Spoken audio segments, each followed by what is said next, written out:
안녕하세요. 얼마 전에 트럼프 대통령이 코로나 바이러스 치료에 말라리아 치료제인 하이드로클로로킨을 활용해야 된다고 해서 좀 화제가 되었던 일이 있었습니다. 그래서 언론에도 보도가 많이 되었었죠. 이 말라리아 치료제인 클로로킨과 말라리아 그리고 한의학에 재미있는 좀 이야기거리가 있습니다. 그래서 오늘은 한의학에서 말라리아 치료를 어떻게 했는지 그리고 서양에서는 어떻게 치료했는지 한번 살펴보겠습니다. 한의학에서 말라리아는 학제일이라고 불렀고요. 특징적으로 이렇게 한열이 교대되는 것에 대해 한의학적으로 설명하려는 노력들이 있었습니다. 그래서 뭐 예를 들어서 이렇게 음양이 어느 한쪽으로 확확 치우치면서 음양상병이 되고 또 음양상이 다르게 되고 뭐 이런 순환이 하루를 단위로 되기도 하고 이렇게 일정한 단위로 바뀐다 뭐 이런 것에 초점을 맞췄었고요. 재밌는 것은 히포크라테스도 비슷한 얘기를 했다라는 거죠. 히포크라테스는 사실 상한론보다도 장종경 선생님보다도 훨씬 더 전이죠. 네, 이렇게 삼일열 이런 말도 히포크라테스 전서에서 시작된 말이고요. 스태그넌트 월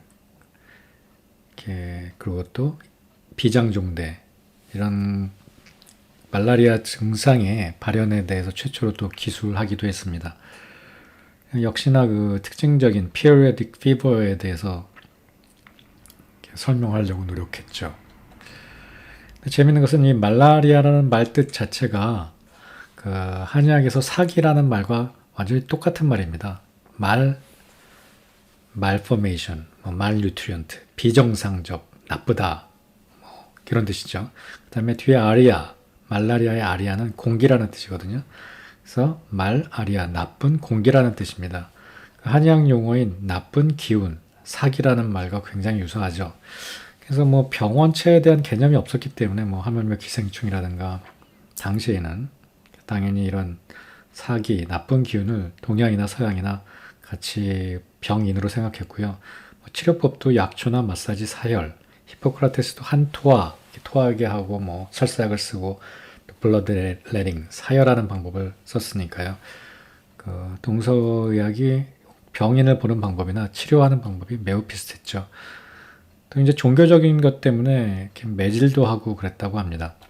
이거는 할로윈 복장이 아니라 실제 지금 코로나 바이러스에 쓰는 전신 방호복 같은 당시 중세나 의사들이 썼던 옷과 또 가면입니다. 이 새 부리처럼 생긴 것 안에는 용연향, 박하, 장뇌, 정향 등의 약물이 들어있었던 거죠. 그래서 지금으로 따지면 마스크인 거죠. 이렇게 나쁜 공기가 말라리아를 일으키니까 이런 약들이 들어간 새 부리의 약들이 들어가서 공기를 필터링하는 그런 역할을 하는 그 가면이었던 겁니다. 굉장히 의학사적인 의미가 있는 복장인데요. 최근에 코로나 바이러스 사태가 생겼을 때 어떤 사람이 슈퍼마켓에서 이러고 왔었답니다. 의사학을 좀 아는 사람인가 봐요. 또 이 말라리아 치료에 재미있는 사실이 있는데 종교적인 분쟁도 있었습니다. 이 말라리아 치료제가 된 키닌에는 예수의 선교사들이 라틴 아메리카 선교를 했을 때 페루 인디안들한테서 가져온 약입니다. 근데 이렇게 영국에서는 예수회와 갈등 때문에 이 약을 이게 악마의 분말이다 뭐 이렇게 얘기해가지고 올리버 크로멜 같은 사람은 말라리아에 시달리면서 먹지 않고 끝내 말라리아로 죽게 됐다고 합니다. 네, 이제 프랑스의 루이 14세는 이 영국에서 유행한 이 약이 되게 궁금해가지고 이제 로버트 탈보라는 사람한테 거금을 주고 샀다고 합니다. 그런데 그 판매 조건이 이 탈보가 사기꾼 같은 좀 사람이었나 봐요. 이 처방을 공개하지 않기로 자기가 죽을 때까지는 그리고 죽은 다음에 공개해달라는 조건으로 팔았다고 합니다. 그런데 당시 루이스 14세는 너무나 궁금했던 거죠. 그리고 탈보는 평소에 이제 예수의 사람들이랑 친하지 않다. 그리고 예수회는 나쁘다. 이렇게 비판하고 다녔기 때문에 정치적인 이유로 공개하지 말 것을 이제 요구했었는데 죽고 나서 공개해 보니까 주요 성분이 이 기나나무의 껍질, 그 키닌의 성분이 들어있는 그 나무입니다. 장미꽃과 레몬, 그리고 기나 나무 껍질, 그리고 포도주로 만들어진 약이었던 거죠. 그래서 그 다음부터 이제 공개가 됐으니까 유럽에서는 이 말라리아 치료제로 이 기나 나무 껍질이 사용되기 시작했죠. 한방에서도 이 여러 가지 방법으로 좀 치료를 했는데 이게 잘 효과가 없었다고 봐야죠. 근데 구한 말에 이 키니네가 들어오면서 한국에서 이제 키니네가 들어오면서 좀 많이 효과를 보게 되었죠. 중국에서도 굉장히 재밌는 얘기가 있는데 강희 대제, 강희 그 엠퍼러 황제가 말라리아로 앓고 있었는데 그 많은 어이들이 고치지 못한 거죠. 그러니까 한약이 효과를 보지 못했는데 이 선교사들이 준 약을 먹고 이게 확 좋아진 거예요. 그래서 강희가 막 되게 서양약에 대해서 엄청나게 선호하게 되죠. 근데 여기서 재밌는 사실이 있습니다. 지금까지 우리가 얘기했듯이 이 키니네는 그러니까 즉 기나나무 껍질은 사실 생약이라는 거죠. 전통 약물이라는 거죠. 전통 중요하게 아닐 뿐 이 전통 인디안의 약물이죠. 사실 전통 중요한 약물이라는 게 의미는 없습니다. 아라비아의 약들, 네덜란드 약들 이런 것도 본초 과목에 많이 소개되어 있거든요. 뭐 이것도 빨리 중국에 들어왔으면 본초 과목에도 들어가고 했겠죠. 어쨌든 중요한 포인트는 생의학 약물이 아니라 합성약이나 이런 화학적 약물이 아니라 전통 약물이었다는 거죠. 좀 반전이죠. 이 이야기는 방금 그 스캔한 것은 한의학, 서양의학을 만나다라는 구결성 선생님의 책에 나오는 이야기입니다. 그래서 이 키닌에 대한 연구가 굉장히 많이 됐고요. 이걸 뭐 유효 성분을 분리하고 또 말라리아도 이 모기에서 생기는 거라는 사실을 또 밝혀내고 또 말라리아 원충도 받고 발견하고 해서 이 레버란이라는 사람과 로날드 로스라는 사람이 둘 다 노벨상을 받습니다. 말라리아 병 하나 가지고 거의 비슷한 시기에 여기를 프랑스의 레번이고요. 원충을 발견한 관찰한 거고 그래서 이렇게 사실 기생충 모기가 전화하는 기생충에 생기는 병이 말라리아죠. 하이드로클로로킨은 합성물입니다. 결국 합성에 이제 성공하게 되는 거죠. 바이엘에서 이게 1934년이에요.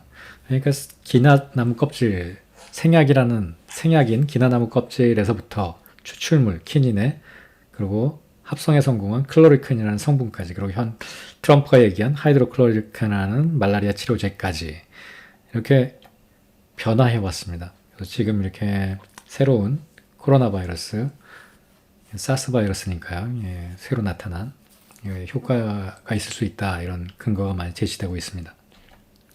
여기 또 한 번 반전이 있습니다. 이 말라리아라는 것이 사기, 즉 한방과 이렇게 해석하는 병인이 고대에는 비슷했거든요. 그리고 치료제도 아이러니하게 서양 사람들이 가져온 전통 약제에 의해서 치료가 되기 시작했고 그것이 생의학으로도 발전했습니다.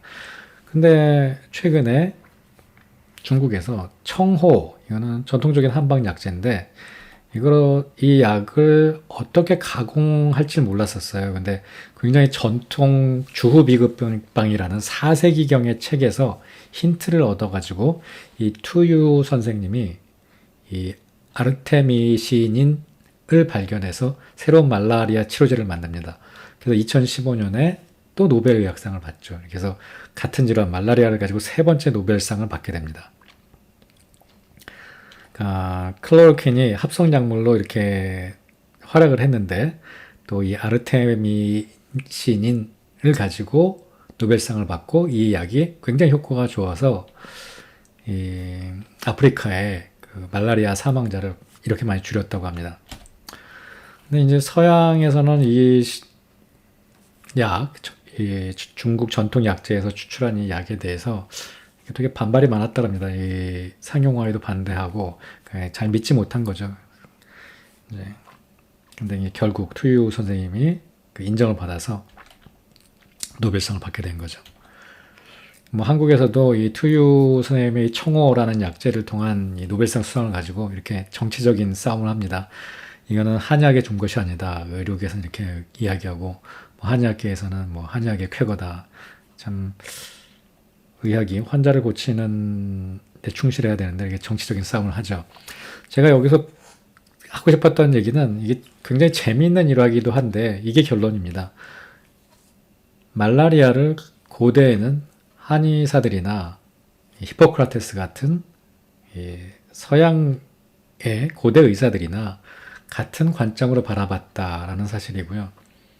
또 말라리아를 치료한 이 성공적인 치료제 역시 전통 약물, 기나나무 껍질로부터 추출물 키닌에 그리고 현대 클로르킨 합성물까지 또 청호 전통 한방약재에서 수많은 사람의 생명을 구한 아르테미시닌까지 이 의학에 갖는 보편성을 잘 보여주는 사례라고 생각이 됩니다.